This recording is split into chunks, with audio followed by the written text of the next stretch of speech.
오늘은 우리가 요한일서 3장 4절에서 10절까지의 말씀을 가지고 은혜를 나누고자 하는데요. 우리가 예수 그리스도를 믿고요. 저와 여러분들이 예수 그리스도를 믿고 우리가 받는 가장 큰 기쁨 중에 하나는 뭐냐면 우리가 우리의 죄를 용서함 받았다라는 거예요. 하나님 앞에. 하나님의 아들이신 예수님께서 이 세상에 오셔서 모든 인류의 죄의 짐을 대신 지시고 십자가에 달려 돌아가심으로써 우리의 죄의 용서함을 받는 길이 활짝 열려져 있는 거죠. 아무도 하나님 앞에 갈 수 없지만 하나님 앞에 갈 수 있는 그 다리가 놓여진 거예요. 그래서 예수님을 주님으로 영접할 때 이제는 하나님께서 저와 여러분의 죄만은 우리를 보지 아니하시고 우리 안에 계신 거룩하신 예수 그리스도를 보셔서 이제 너는 죄가 없다. 이제 너는 의로운 자다. 너는 나의 기쁨이다. 너는 나의 자녀다. 라고 말씀해 주시고요. 이제는 우리가 이 땅을 살아가면서 그 기쁨을 맛보며 살아가게 되었다는 거예요. 그런데 예수님을 믿고 우리가 얻는 기쁨은 이 죄를 용서하는 기쁨, 그리고 버금가는 더 기쁨이 있다는 거예요. 더 놀라운 기쁨이 있다는 거죠. 그건 뭐냐면 바로 이제는 죄 가운데 있지 않아도 된다라는 사실이에요. 예수님을 주님으로 영접한 사람은요, 죄를 짓지 않아도 됩니다. 죄의 노예, 죄의 종노릇하지 않아도 돼요. 죄의 처참함을 맛보지 않아도 된다라는 거예요. 저와 여러분이 어렸을 때 이제 도덕이라는 수업을 배우잖아요. 안 배우신 분은 없으시죠? 네. 도덕이라는 수업을 배우는데요. 이게 도덕이 뭐냐면 사람으로서의 그 가치 규범을 가르쳐 주고요. 이 시간에 그리고 덕에 대한 이해를 상승시켜 줌으로써 가장 기본적인 예와 의를 가르치는 수업이에요. 그러니까 이게 도덕의 본질적인 수업의 정의거든요. 그러니까 이 수업을 왜 하느냐의 그 정의인데, 여러분 우리가 그 도덕 시간에 그것을 쭉 배우지만 뭐예요? 결국에는 착하게 살아라, 도와주면서 살아라. 그러니까 우리가 세상 말로 선을 행하면서 살아라, 뭐 그런 것을 우리가 가르쳐 주는 거잖아요. 덕에 대해서 가르쳐 주는 거잖아요. 우리가 많은 사람들이 자녀들을 키울 때 너는 이렇게 도둑질해야 돼. 넌 이렇게 사기쳐야 돼. 넌 이렇게 거짓말을 해야 돼. 너는 무조건 남을 짓밟고 일어서서 너만 잘 되면 돼. 우리 이거 가르쳐 주는 부모님은 아무도 안 계실 줄 믿습니다. 우리가 어느 가정에서 이 부정을 가르치고 그것을 가르치면서 그렇게 내 자녀들이, 우리의 가족이 그렇게 살기를 원하는 사람들이 어디 있겠습니까? 그렇지 않아요. 아마 대부분의 사람들은요, 사람처럼 살기를 원할 겁니다. 사람처럼 살기를 원하고요, 죄를 짓지 않기를 원할 거예요. 우리가 흔히 세상 사람들 말하는 것처럼 법 없이도 사는 사람, 우리가 그런 이야기를 흔히 말하잖아요. 그런데 그렇게 살기를 원하는데 많은 사람들이, 아니 대부분의 사람들이 그렇게 살지를 못합니다. 왜냐하면 그렇게 살아낼 능력이, 그렇게 살아낼 힘이 내 안에는 없기 때문에 그래요. 반면에 예수님을 믿는 저와 여러분은 의롭게 살 수 있습니다. 이것이 우리가 누릴 수 있는 큰 축복이고 큰 기쁨이라는 거예요. 물론 예수님을 믿기는 하지만 의로운 삶을 살지 못하는 분들도 우리가 간혹 보기도 하잖아요. 그래서 의롭게 살 수 있는 것이 불가능한 것처럼 보여지기도 하고, 이거는 안 돼, 이렇게 생각할 때가 많은데, 아니요. 우리 주위를 둘러보나 아무리 재능이 많고 영재다 천재다 할지라도 훈련하지 않으면요, 개발하지 않고 능력을 활용하지 않으면요, 그 재능을 꽃피울 수가 없어요. 우리 유명한 사람 있잖아요. 손흥민 선수, 그렇죠? 손흥민 선수가 얼마나 많은 훈련을 했습니까? 축구에 대한 재능이 있어도요, 훈련을 하지 않으면 그 재능을 꽃피울 수가 없는 거예요. 우리가 의롭게 사는 거, 올바르게 사는 거, 우리에게는 그런 재능이 있지만 우리가 예수님을 믿으면 이것이 자동으로 그렇게 사라지는 것은 결코 아니라는 거예요.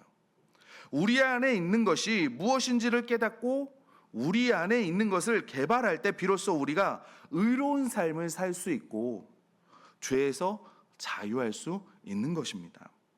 부끄럽지 않는 삶을 살 수가 있고요. 세상 사람들에게 손가락질 당하지 않는 삶을 저와 여러분이 살 수 있는 거예요. 그럼 우리가 어떻게 죄를 짓지 않고 살 수 있나? 우리가 어떻게 죄에서 자유한 삶을 살 수 있는가? 그 첫 번째가 성경이 뭐라고 말씀하냐면 예수 그리스도가 우리 안에 거하시기 때문에 우리가 그렇게 살 수 있다라는 거예요. 우리 3장 6절 말씀을 한번 다 같이 한번 읽어보도록 하겠습니다. 3장 6절 말씀입니다. 시작.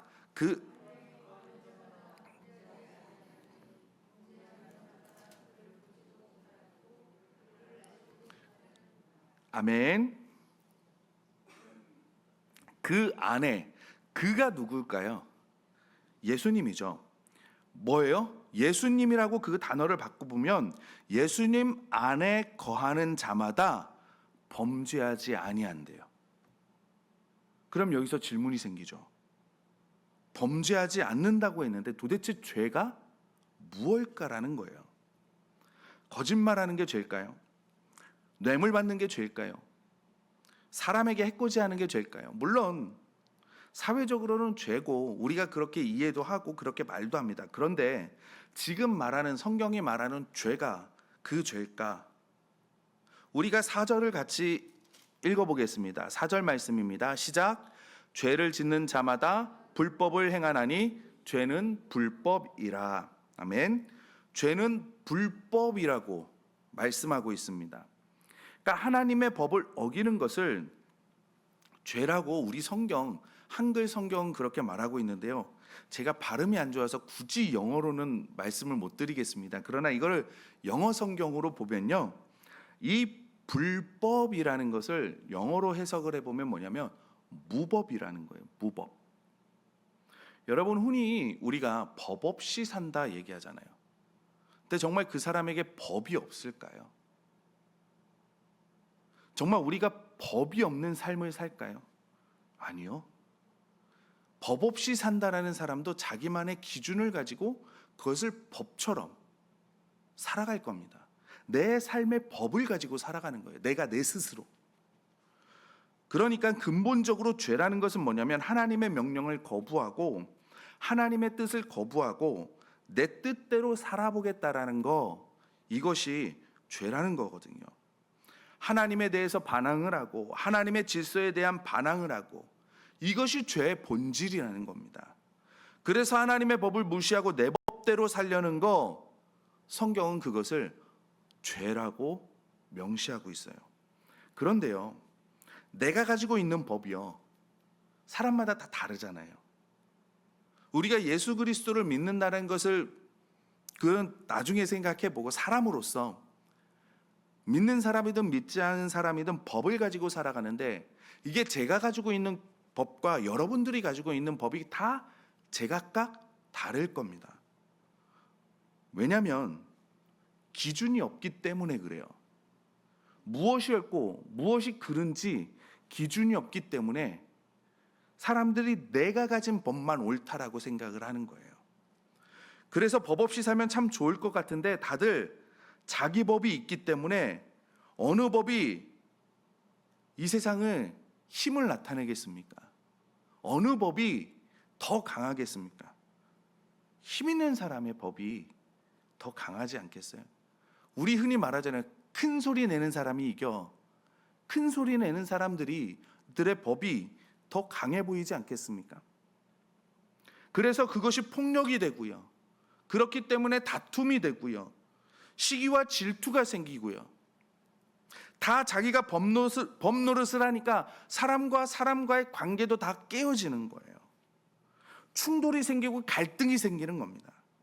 또 내가 내 멋대로 내가 나의 법을 만들어서 거기에 의해서 살다 보니까 나의 삶도 점점 파괴되기 시작을 하는 거예요. 하나님의 법을 무시하고 자기 하고 싶은 대로 살면요, 참 좋을 것 같은데 그렇지 않습니다. 사회와 관계와 자신에게 파괴를 가지고 오는 거예요. 이러한 사실을 사도 바울도 알기 때문에 로마서 1장 28절에 이렇게 이야기를 합니다. 또한 그들이 마음에 하나님 두기를 싫어하며 하나님께서 그들을 그 상실한 마음대로 내버려 두사 합당하지 못한 일을 하게 하셨으니. 그러니까 그곳에 행복이 있을 줄 알았는데 그곳에 행복이 있는 게 아니라 다툼이 있고 아픔이 있기 시작을 하는 거예요. 그래서 29절에 어떤 일이 생기냐면요, 곧 모든 불의, 추악, 탐욕, 악의가 가득한 자요, 시기, 살인, 분쟁, 사기, 악독이 가득한 자요, 수구수군하는 자요, 비방하는 자요, 하나님께서 미워하는 자요, 능욕하는 자요, 교만한 자요, 자랑하는 자요, 악을 도모하는 자요, 부모를 거역하는 자요, 우매한 자요, 배역하는 자요, 무정한 자요, 무자비한 자라고 하나님이 없는 상태, 무법인 상태, 내가 법인 상태를 이렇게 말씀하고 있습니다. 예수님께서 세상에 오신 거 바로 이러한 죄의 결과 가운데 많은 우리들 구원하여서 우리를 죄 없이 살게 하기 위해서 이 땅에 오셨다는 거예요. 그래서 요한일서 3장 5절은 이렇게 말씀합니다. 그가 우리 죄를 없애려고 나타나신 것을 너희가 아나니 그에게는 죄가 없느니라. 아멘. 예수님이 이 땅에 오신 목적이 바로 이거라는 거예요. 저와 여러분의 죄를 없애시려고 이 세상에 오셨다는 거예요. 그래서 미움이 있는 곳에 사랑을 심어주셨습니다. 상처가 있는 곳에 용서를 허락해 주셨어요. 분열이 있는 곳에 하나됨을 이루어 주셨습니다. 의욕이 있는 곳에 믿음을 심어 주셨어요. 오류가 있는 곳에 진리를 가르쳐 주셨고요. 절망이 있는 곳에 소망을 주셨고요. 어둠이 있는 곳에 빛을 나타내 주셨습니다. 그런 슬픔이 있는 곳에 기쁨의 마음을 우리에게 주셨다는 거예요. 그래서 우리가 예수님을 믿고 내 삶을 주님께 맡기게 되면요, 그 다음부터 우리의 삶 가운데에서 죄가 없어지고 그 다음에 의의 모습으로 사랑의 모습이 우리 삶 가운데 나타나기 시작한다는 거예요. 우리의 삶 가운데서 모든 어려운 면을 제거해 주시고 죄를 없애 주실 분이 우리 안에 계시기 때문에 우리는 죄를 짓지 않고 이제 이 땅을 살아가면서 올바른 삶, 의의 삶, 사랑의 삶, 용서의 삶, 그런 삶을 우리가 살 수 있게 되는 겁니다. 그래서 우리가 그렇게 살아가다 보면 신명나는 삶을 살 수 있어요. 예전에는 안 되던 것이 이제는 되는 겁니다. 예수님께서 내 안에, 내가 예수님 안에 거하기 때문에. 그래서 어떤 사람이 나를 구원받았다 이러면서 그 삶 가운데 계속 죄가 없어지는 모습, 의로운 모습이 나타나지 않으면요, 어떤 이는 아직 변화되어지는 과정에 있을 수도 있겠지만 또한 어떤 사람은 정말 그 사람이 구원받은 사람인가 우리가 의심해 볼 수도 있는 거예요. 정말 예수님을 주님으로 영접했으면 이분이 정말 나와 여러분의 인생의 주인이 되셔서 이분이 정말 세상에 오신 목적, 죄를 없애주시기 위해서 오셨잖아요. 우리 안에 거하시면서 나의 죄, 여러분의 죄를 없애주시기 위해 오셨는데 우리의 삶 가운데 점점 그러면 죄가 없어져야 되는 거잖아요. 그런데 점점 죄가 없어지는 모습이 보이지 않아요. 나는 하나님의 자녀입니다. 나는 구원받았습니다. 라고 말하면서 계속 죄 짓는 모습이 없어지지 아니하고 고민하는 모습이 생기지 아니하고 아무 감각 없이 그냥 살아간다. 요한은 이런 사람들을 미혹하는 사람이라고 이야기를 합니다. 우리 7절 말씀을 다 같이 한번 읽어보겠습니다. 7절 말씀입니다. 시작. 사랑하는 자들아, 내가 새 계명을 너희에게 쓰는 것이 아니라 너희가, 죄송합니다. 제가 2장 7절을 읽고 있었습니다. 우리 3장 7절 말씀을 다시 한번 읽어보겠습니다. 시작. 자녀들아, 아무도 너희를 미혹하지 못하게 하라. 의를 행하는 자는 그의 의로우심과 같이 의롭고. 아멘. 좀 이게 그렇지만 표준 세번역으로 읽어드리면, 어린 자녀 여러분, 아무에게도 미혹을 당하지 마십시오. 의를 행하는 사람은 하나님께서 의로우심과 같이 의롭습니다 라고 성경이 말씀하고 있습니다.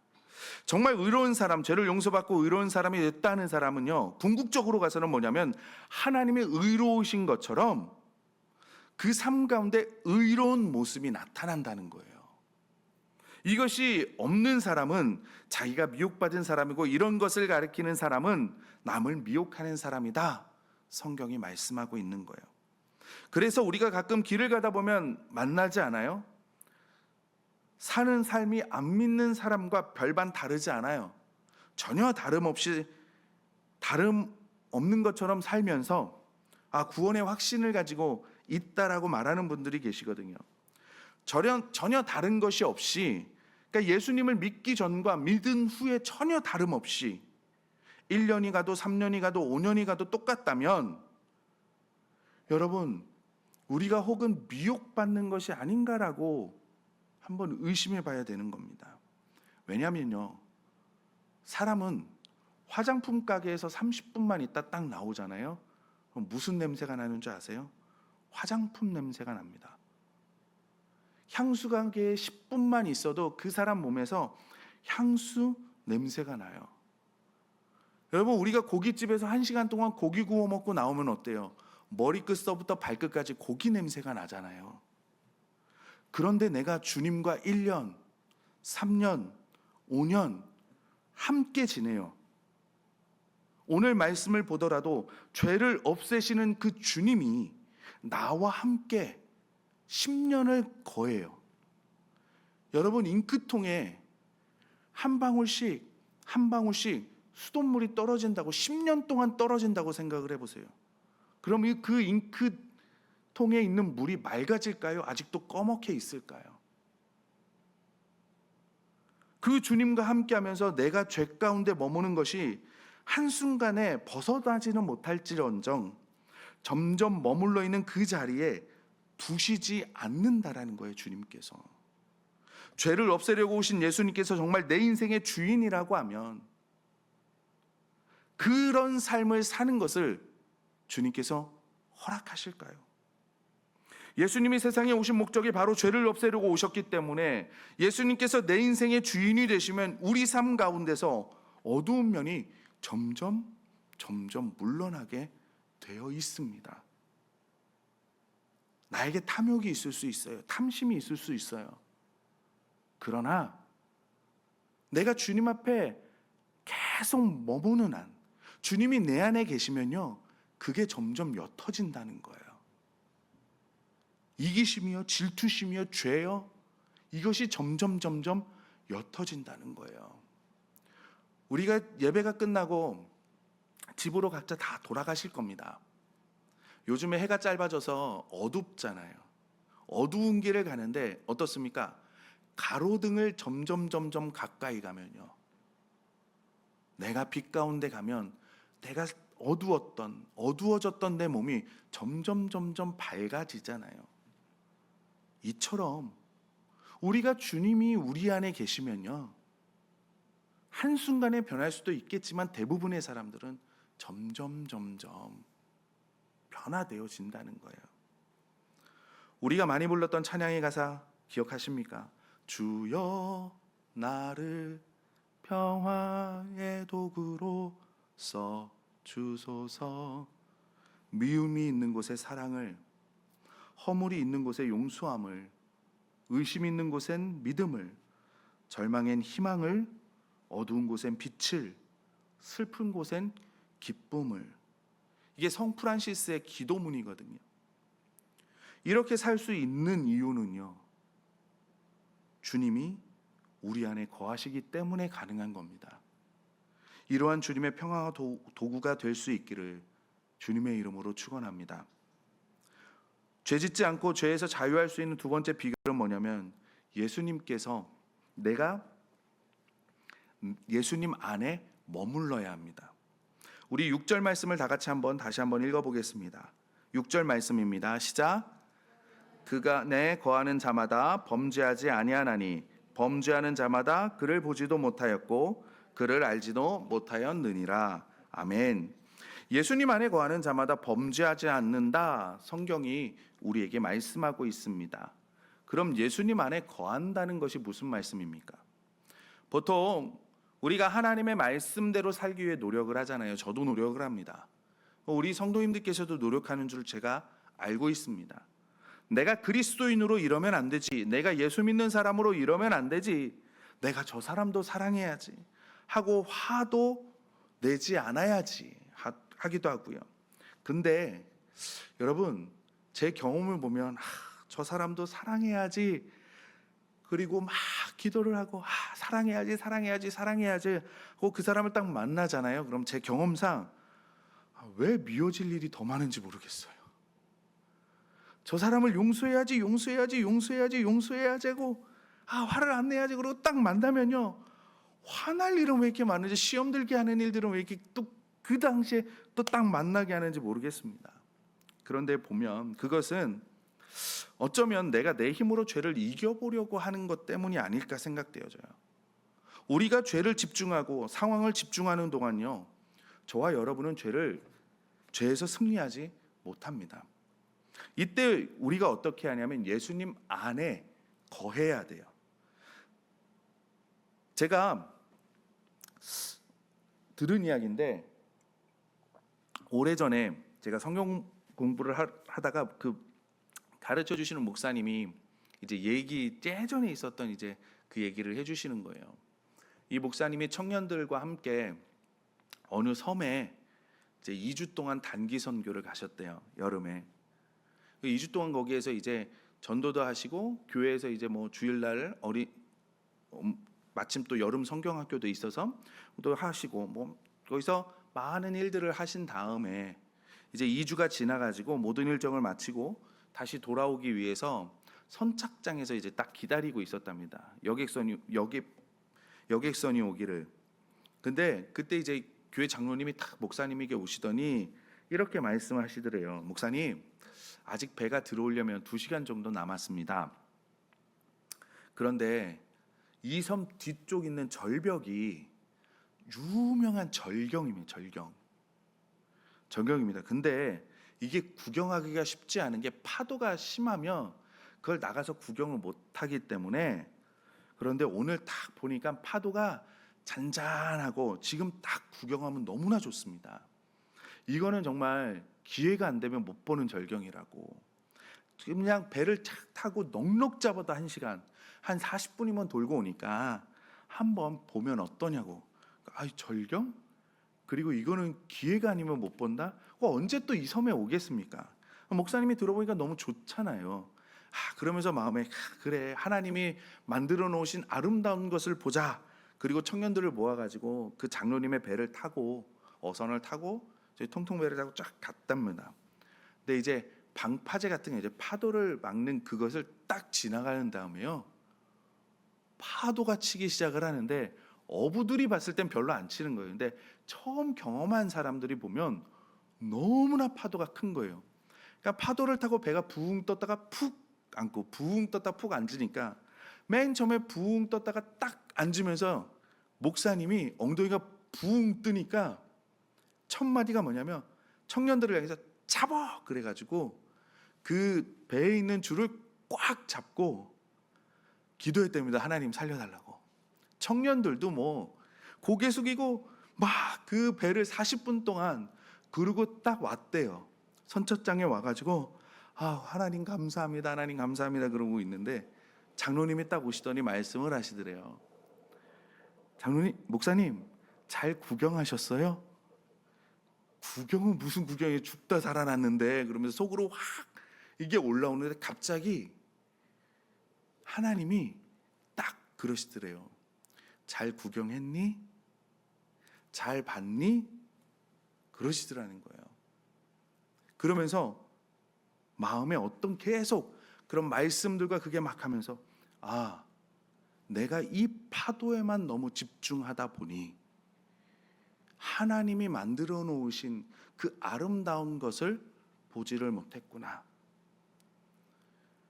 그러면서 우리가 신앙생활하면서 이 눈앞에 있는 파도를 봄으로 인해서 우리가 예수 그리스도를 보지 못할 때가 너무나 많이 있었구나. 대표적인 인물이 누굽니까? 베드로 아닙니까? 그 믿음의 발걸음을 걸어가면서 풍랑을 보면서 두려운 마음이 오니까 주님을 바라보지 못하고 풍랑을 바라봄으로 그 풍랑에, 그 바다에 빠지는 그 베드로. 여러분, 우리가 예수님 안에 머문다라는 것은 뭐냐면 우리의 시선을 예수님께 돌리는 거예요. 상대방에게도 말고, 나에게도 말고, 그 문제에게도 말고, 그 상황에게도 말고, 우리의 눈을 들어서 우리의 시선을 주님을 향해서 바라보는 겁니다. 저는 우리 영도교회 모든 성도님들이 항상 그 주님을 바라보시면서 이 세상을 살아가시기를 주님의 이름으로 축원합니다. 세 번째로는요, 기도하면서 반드시 응답하시라는 기대를 갖고 믿음을 갖고 기다리는 겁니다. 여러분, 시선을 예수님께 돌리고 예수님께 기도하고 믿음을 갖고 기다리는 거, 이것이 예수님 안에 거하는 거예요. 이것이 주님이 우리 안에 거하는 삶입니다. 이것이 저와 여러분이 예수님, 이 죄를, 이 땅을 살아가면서 죄를 이기는 비결이라는 거예요. 사무엘 어머니 한나를 기억하십니까? 사무엘의 어머니인 한나.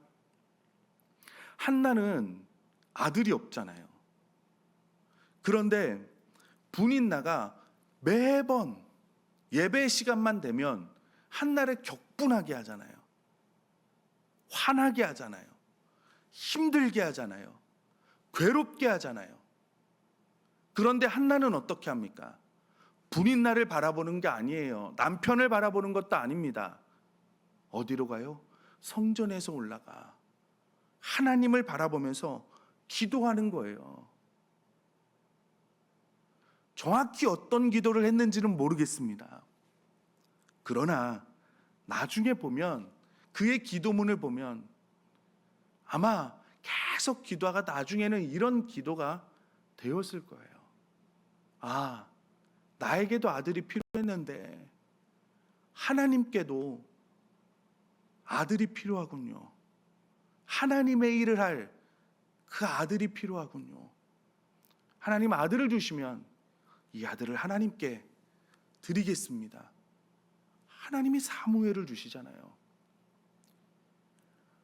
여러분, 죄를 이기는 거 내 힘으로 안 됩니다. 예수님 안에 머물러야 됩니다. 만약 한나가 그 시선을 하나님 앞에 돌리지 아니하고 분인나를 바라보고 남편을 바라봤다면 그 가정은 어떻게 되겠습니까? 예수님의 용서를 나에게 나타내 주세요. 예수님, 나를 도와주세요. 그리고 믿음을 갖고 기도하면 예수님께서 죄를 이기게 해주신다는 거예요. 죄를 이기는 방법이요, 순간순간 하나님께서 힘을 주시기 때문에 순간순간 우리가 이 땅을 살아가면서 예수님께 의지하는 겁니다. 그럴 때 이길 수 있는 힘을 주님께서 우리에게 순간순간 주시는 거예요.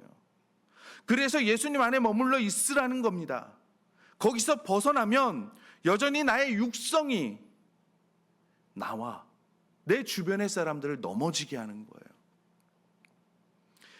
예수님께서는 저와 여러분 안에 계십니다. 우리가 그 안에 거하는 동안 저와 여러분은 죄를 짓지 않습니다. 우리는 의로운 삶을 살 수 있습니다. 저와 여러분은 사랑하는 삶을 살 수 있습니다. 항상 우리 안에 거하시는 예수님 안에, 그리고 우리가 예수님 안에 거하는 삶, 의로운 삶, 사랑의 삶을 사는 저와 여러분이 되시기를 바라고요. 우리가 항상 우리의 시선을 주님께 돌리는 우리 영도교회 모든 성도님들이 되시기를 주님의 이름으로 축원합니다.